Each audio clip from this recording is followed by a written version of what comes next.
Hello, everybody.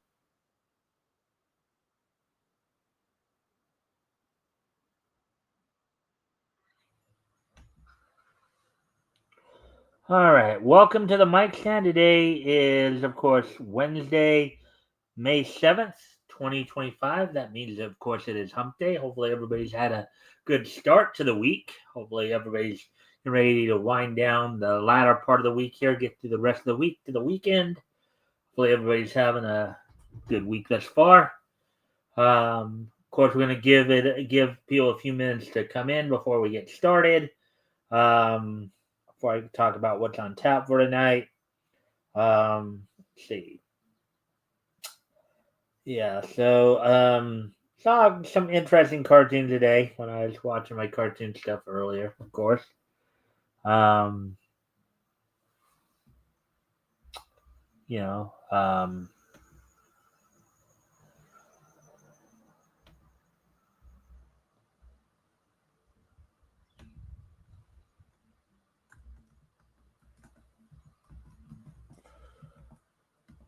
course, saw a Popeye cartoon, Artistical Temperature, as it were, where he and Bluto are sharing a shop where Bluto's a painter and Popeye's a sculptor.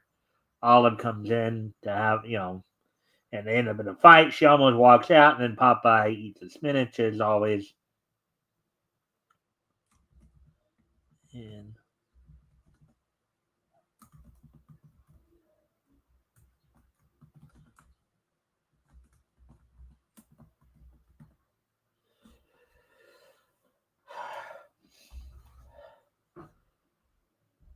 anyways, as I said, just waiting.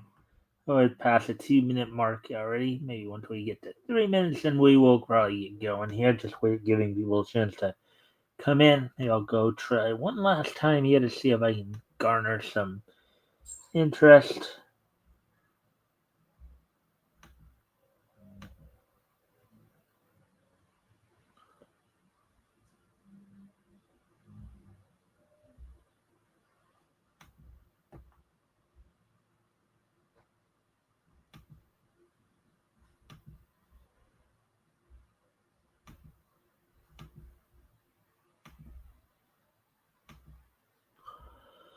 Alrighty then. So let's see what.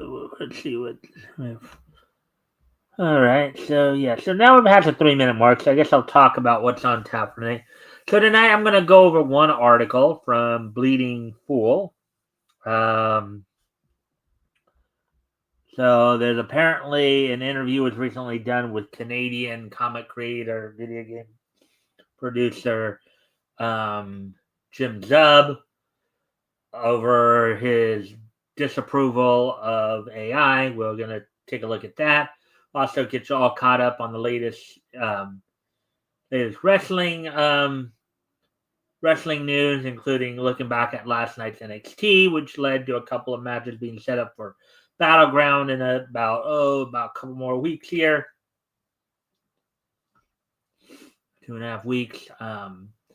We'll look ahead to tonight's AEW Dynamite as they continue to prepare to make their way towards Double or Nothing coming up on the 25th, and then we'll get you all caught up on this day in Niche history. So, with all that being said, why don't we go ahead and get started to get to our article tonight? To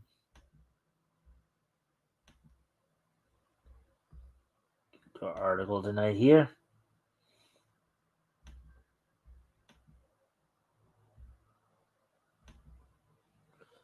All right, so let's see how we get through this.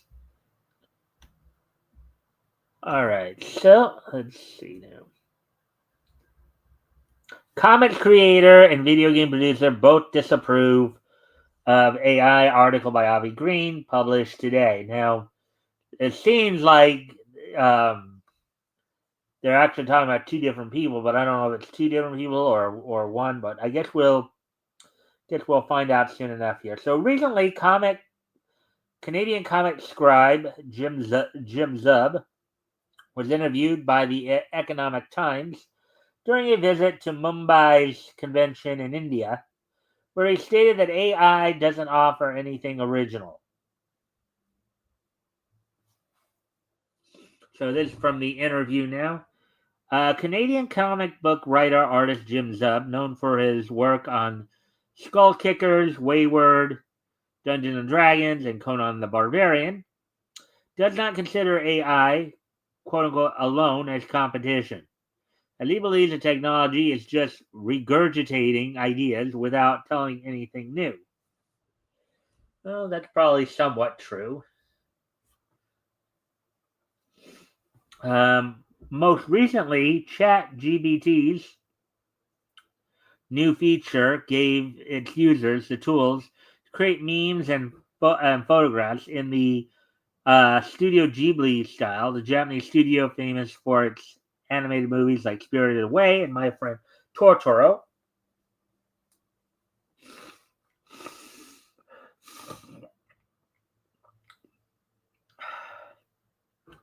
While many on social media were quick to get on the trend, the feature sparked outrage among fans and artist communities that saw it as an insult to Hayao Miyazaki, who popularized the animation through his hand-drawn images. And now there's Avi replying to what we just read. Of course, let's not forget Miyazaki himself insulted intellects with stories like The Wind Rises, which sugarcoats Japanese aviation engineer who built the warplanes used against Pearl Harbor in World War II.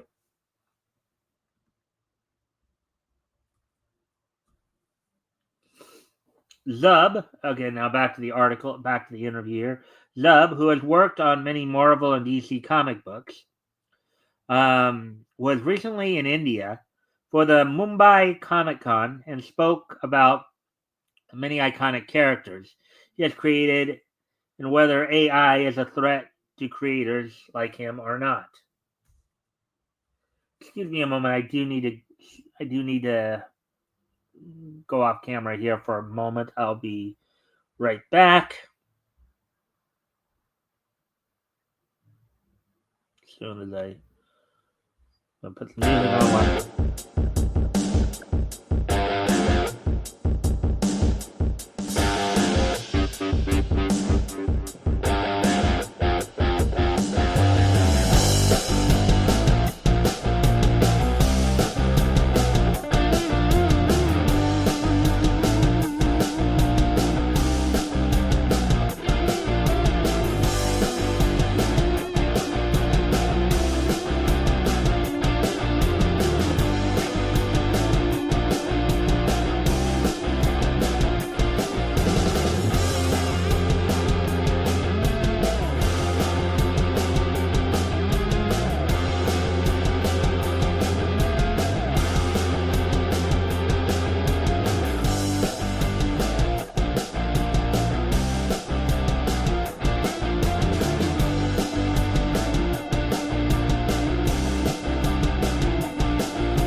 All right, I'm back. Sorry about that.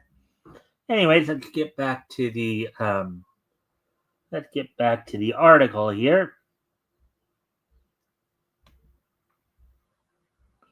All right, so quote. Well, here's the way I look at it. Tens and thousands of people didn't come to Mumbai Comic Con to meet a computer. They didn't come here to celebrate content. They are celebrating specific art and specific stories and specific interactions.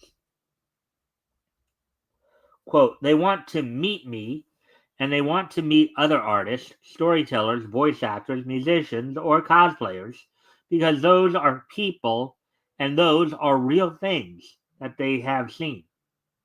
The mistake that companies have made is they think that an audience just wants to waste their time with content, unquote. He told PTI in an interview.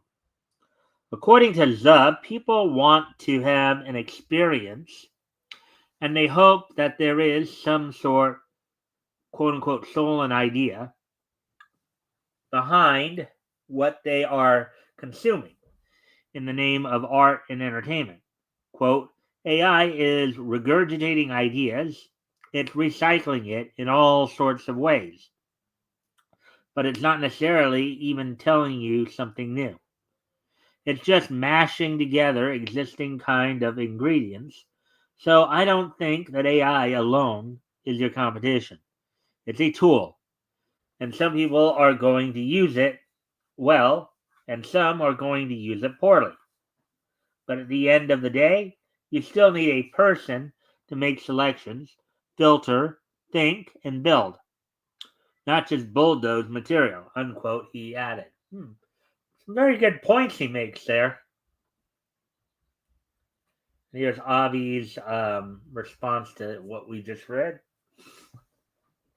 I did think some AI illustrations I saw were basing their art designs far more on existing film performers than that of veteran artists, with serious talents like John Buscema.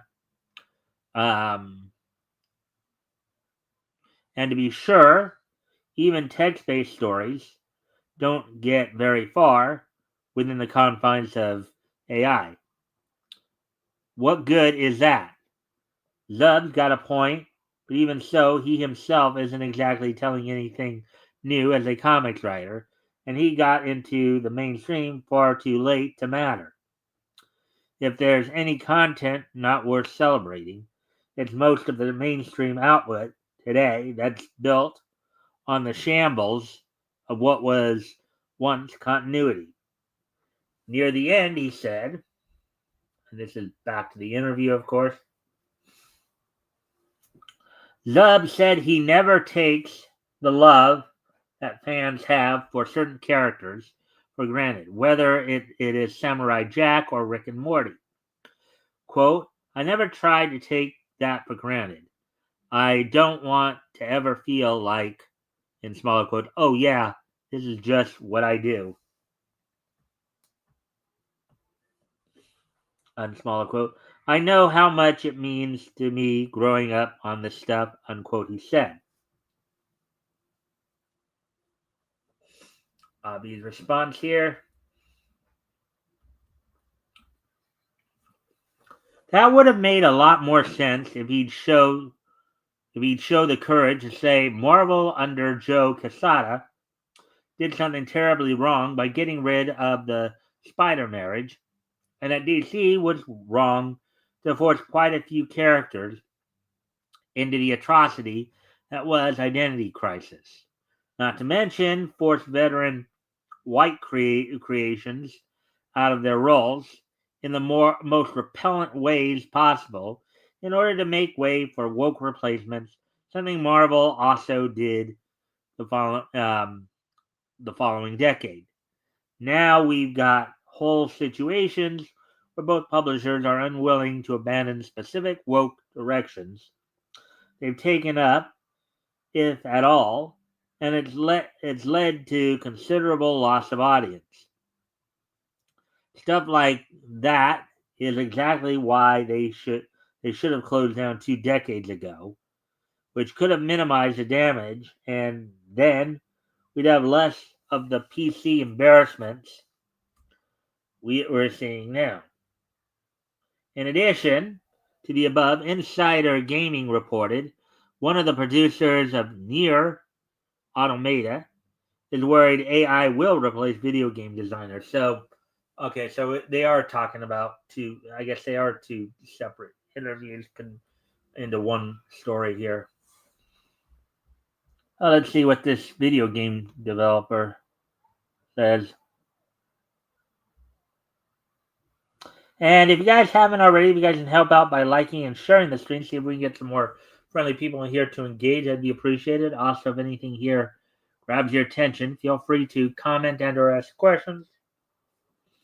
and I will try to answer the questions to the best of my ability. So, getting back to the article here, this is from the other interview done with the video game developer. So, there's one game director that thinks AI is coming for your jobs and will make creators obsolete.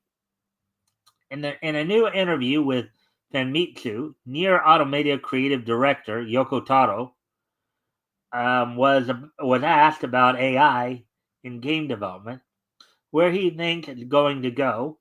Quote, I also think that all game creators will lose their jobs due to AI, unquote. He told the outlet, translated. In 50 years, game creators may be treated like bards, unquote. He continued, quote, eventually, I think we will change from an era where people imitate the style of their favorite creators to an era where they can generate their favorite scenarios. AI judges the user's preferences, successfully generates route branches that the person wants to read. And the ability of recommendations is developing more and more, unquote. And this will wrap up this article here. Personally, I wonder if this view from stems from concerns regarding Japan's sad birth rate decline and the guess AI will serve to fill in roles when there may not be enough employees to take them. Obviously, that will be bad if it comes to that, but that's why they should try to encourage people to have more children in time. And maybe it'd make a perfect story for a manga tale, too. For now, perhaps artists who care should make clear it's wrong to reject people as contributors just to save money, and that maybe the best answer is to lower prices of products instead. The way life as we know it could be more affordable. Yeah, sometimes you can actually end up selling more if it's you you know sometimes it's better to sell um, 10 products at $5 a piece than 5 products at $10 a piece. Hmm.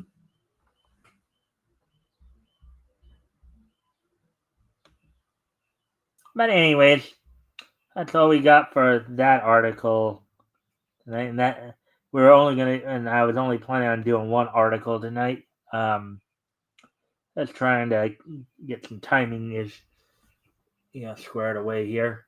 Um, so with that, we're gonna go ahead and move on to the wrestling wrap up now, as we do have some stuff to go over from last night's WWE. We have some look ahead to tonight's AEW as well. AEW Dynamite. Um, Let me see now. Anything else to think too much about here? Let's see. Oh yeah. So it was also reported that Liv Morgan will probably be returning by the 19th. So Liv Morgan is taking a couple weeks off here to film a movie over in Japan, um, where she's basically playing a banker's daughter in it. Um, but she's filming a movie in Tokyo, and that's part of the reason why they didn't take the titles off of her. It's also been reported that possibly um, the Righteous, Dutch and Vincent, who were recently released from their AEW contracts, they had asked and were granted their releases, may end up in the WWE at some point. Now, still speculation. See where they go. But But Karrion Kross has hinted at the idea of maybe wanting to work with them in some capacity as well. So there's at least a couple of news items there. So now let's go ahead and take a look back at last night's NXT as soon as, of course, as I grab that and pull that up.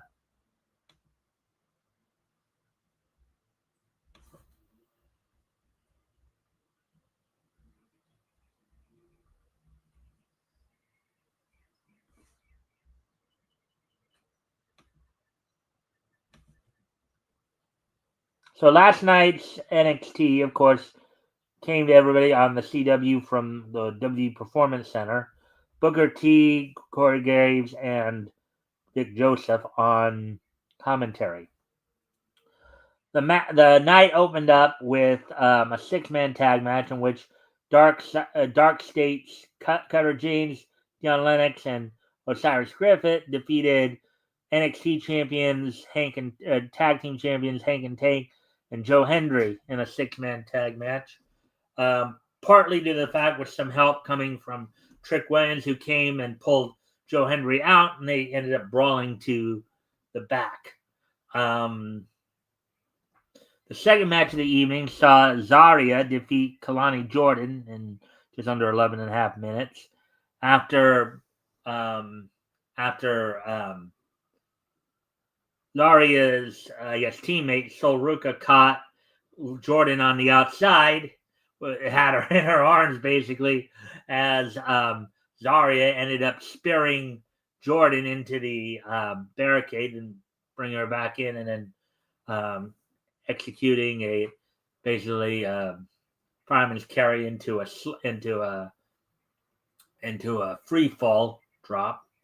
Most people know as the F5 to get the pinfall. In a number one contendership battle royal for the NXT determine who would get a shot at the NXT title. Miles Bourne outlasted, I believe it was something like 24 other contenders. Of course, Trick Williams is in that. Most of the talent was basically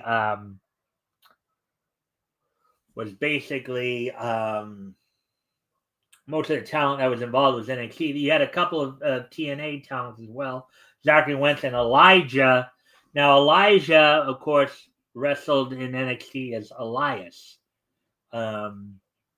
He made his return to NXT last night as Elijah in a big promo where he came out strumming his guitar and asking the NXT crowd if they wanted to walk with Elijah.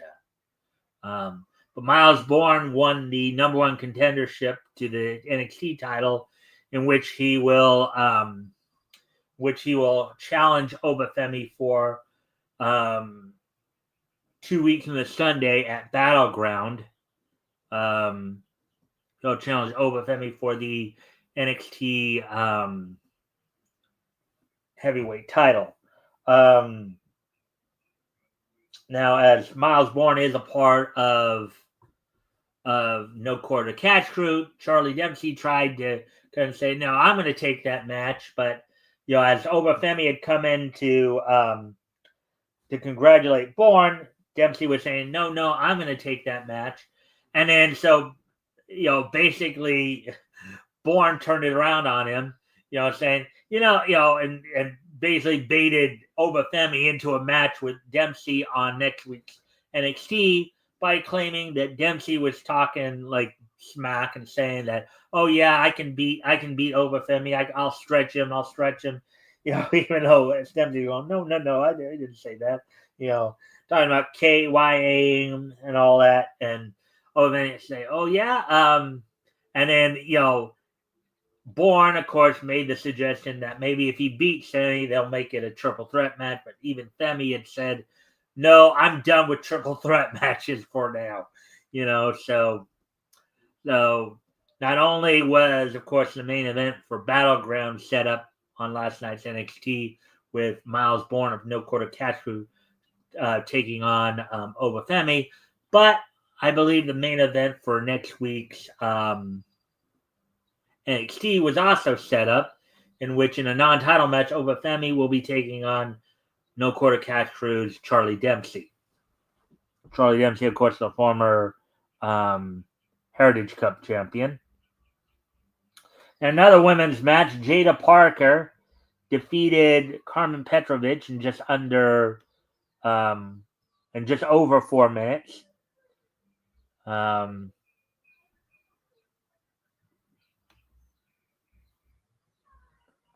As she's trying to make her claim that she should be a top contender to the NXT Women's title. And speaking of the NXT Women's title, the main event saw a number one contenders match between Jordynne Grace and Julia to determine who the number one contender would be, and by extension, see who would challenge Stephanie Vaquer at Battleground 2 weeks from this Sunday. Jordynne Grace defeated Julia to become the number one contender and get the shot at Stephanie Vaquer. Now, as Jordynne was celebrating, of course, Vaquer came out to confront her. So 2 matches have been set up for battle. 2 matches have been signed for Battleground coming up on May the 25th. The main event, which will be Obafemi defending the NXT title against Miles Bourne, and then also Stephanie Vaquer defending the NXT Women's title against Jordynne Grace. As, of course, WWE is building towards Battleground. They have, of course, Backlash this Saturday, and there'll also be a Saturday night's main event. Now, of course, the Battleground pay-per-view will be opposite of the A&W Double or Nothing pay-per-view. So with that being said, let's go ahead and see if I can track down and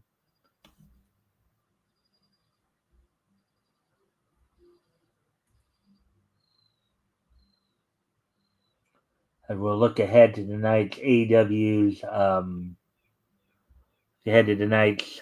Dynamite as they continue to build towards Double or Nothing.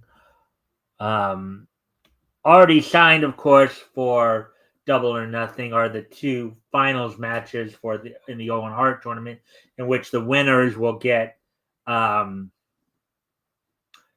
world title matches at All In the following month in June.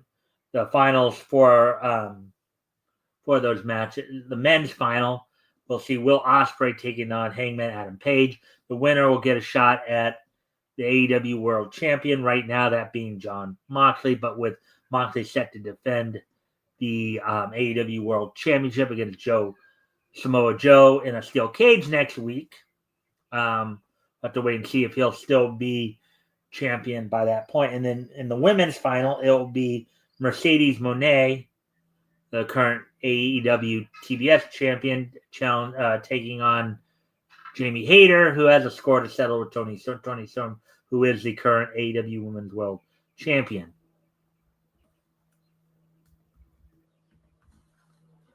And a friendly reminder, of course, if anything, if you guys haven't already, you guys can help out by liking and sharing the stream. See if we can get some more friendly people in here to engage. That'd be appreciated. Also, if anything here grabs your attention, feel free to comment and or ask questions. And I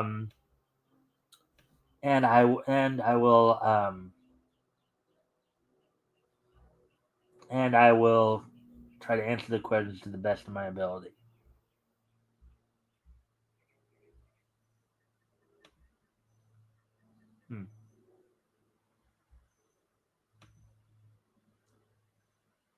Oh, Apex was okay. I didn't even see that. Hey, Apex. Sorry I didn't see you there. Thanks for dropping in, my friend. Anyways, of course, feel free to comment and or ask questions if anything here grabs your attention. But with that, so on tonight's AEW, as they continue to march towards Double or Nothing at the end of the month. Tonight's AEW will be from the Masonic Temple Theater in Detroit, Michigan, with Excalibur, Taz, and Tony Schiavone on commentary for TBS. The opening match is an eliminator four-way match in the women's world title eliminate, as Toni Storm will be answering the challenges of Thunder Rosa, Penelope Ford, and Anna Jay.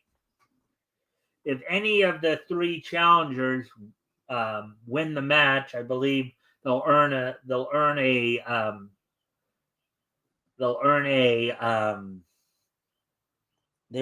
a future shot at the AEW Women's World Title. That's usually how the eliminator matches work in AEW. It's a non-title match in terms of the title itself is not on the line, but a shot at the title is on the line. So if any of the challengers here can defeat Toni Storm, I believe, or win the match, I don't know. I know that in singles matches, obviously but I don't know if they get a pin on somebody else if they still earn the shot.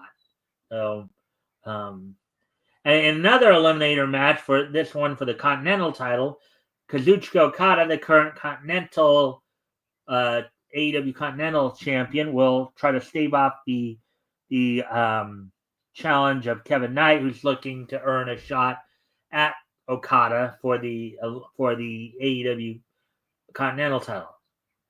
Samoa Joe looks to take out one of the possible obstacles his way at in preparation for next week's steel cage match against Jon Moxley for the AEW World Title. He looks out to take out Death Rider's Claudio Castagnoli. In the main event on the evening, see a six-man tag match in which Swerve Strickland teams with Mike Bailey and Mark Briscoe to take on Ricochet and the Young Bucks. So that's all that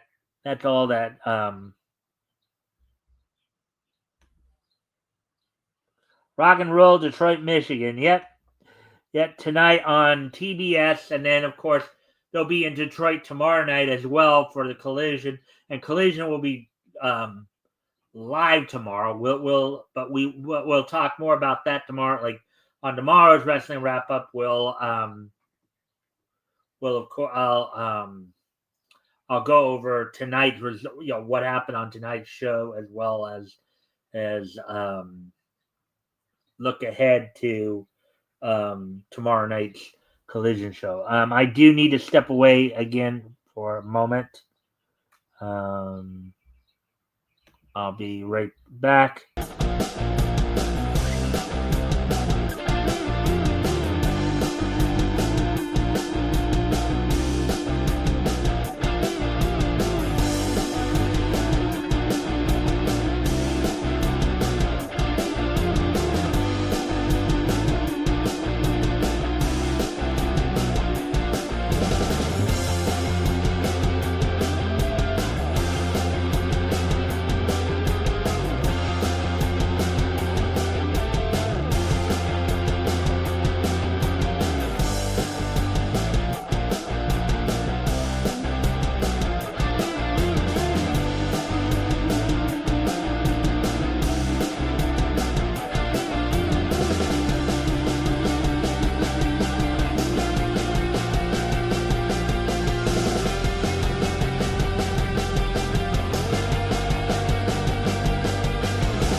welcome back. So, anyways, let's see. Okay. So now what I'm going to do is, of course, I'm going to move on now to the This Day in Each History segment. As all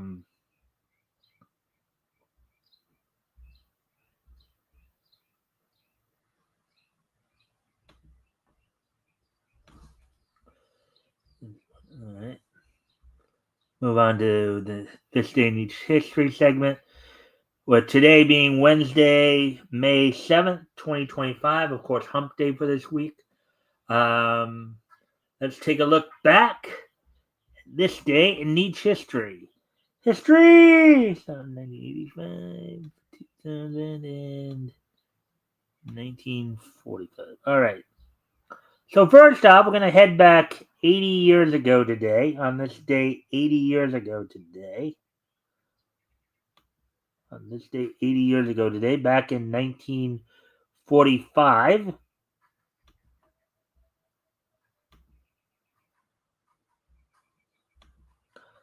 Bob Clampett leaves Warner Brothers Cartoons to pursue a career in television. So, of course, Bob Clampett, known for his work on like Bugs Bunny and a few other characters at Warner Brothers.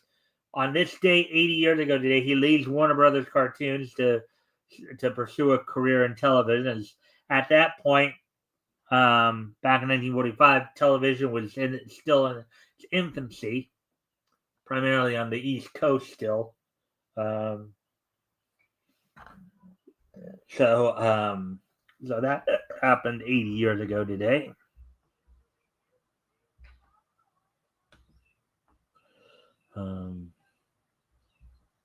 Let's see. Moving on to, getting ready to move on to the next piece of niche history here. We move ahead to the year 1985. 40 years ago today. On this date, 40 years ago today, the 310th issue of Incredible Hulk went on sale on this date back in 1985. It sold for 65 cents. 32 page count. The story was Banner Redux. Written by Bill Manteel. Penciled by Brett Blevins. Al Williamson did the inking. Lettering done by James R. Novak. Bob Sharon did the coloring. So 40 years ago today, the 310th issue of Incredible Hulk from Marvel went on sale on this date. So any of those creative names sound familiar to you, Apex? Bill Mantilo, Brett Blevins, Al Williamson, James R. Novak, Bob Sharon. Any of those names sound familiar to you, Apex? If you're still here.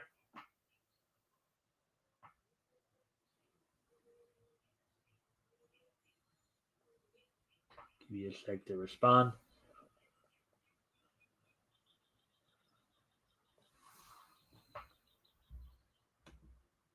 No, those creators.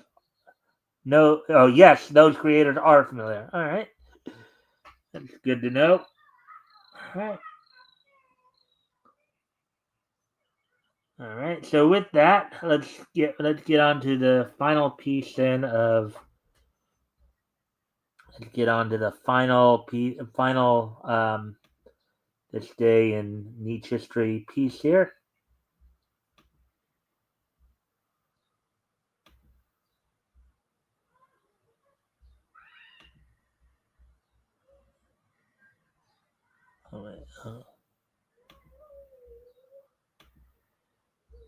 Now, on this date in the year 2000, on his 16th birthday, Kevin Steen made his professional wrestling debut up in Canada, as he had been trained under Jacques Rougeau and had been wrestling for Jacques Rougeau's started out wrestling for Jacques Rougeau promotion. 4 years later, in the year 2000, he would, or 4 years later, in the year 2004, he would start to wrestle outside of Canada. But on this date, 20 years ago today, or 25 years ago today, Kevin Steen, current WWE superstar Kevin Owens, would make his professional wrestling debut up in Canada. So with that, I thank everybody for being here tonight. Let's see.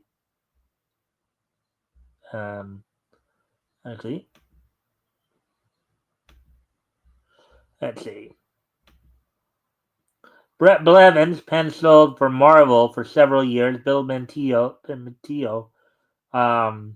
wrote for several Marvel titles. Bob Sharon is an underrated but talented colorist. Okay. Thanks for the little tidbits there for some of us who didn't know that. Always appreciate it, my friend. Hey, Metal. Thanks for popping in. Of course, you guys can probably catch much of what I talked about tonight on the as I do keep these up. So with that, I thank everybody for being here tonight. I hope everybody enjoyed the show. Of course, we'll be back here with more Niche News tomorrow.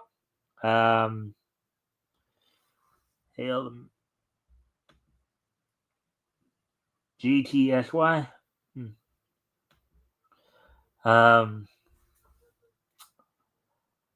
Also, of course, this Sunday I'll be joined by Rick Piper from Cross Comics. We'll be doing our look. You're going to look back to comics that went on sale in May of 1940. This coming Sunday, we'll be looking at books that went on sale from Fox Comics. Be of course looking at Samson, The Flame, Green Mask, and Voodoo Man from such titles as Wonder World Comics, Mystery Men Comics, Weird Comics, and Fantastic Comics. So with that, I thank everybody for being here tonight. I hope to see everybody back here tomorrow. Bye.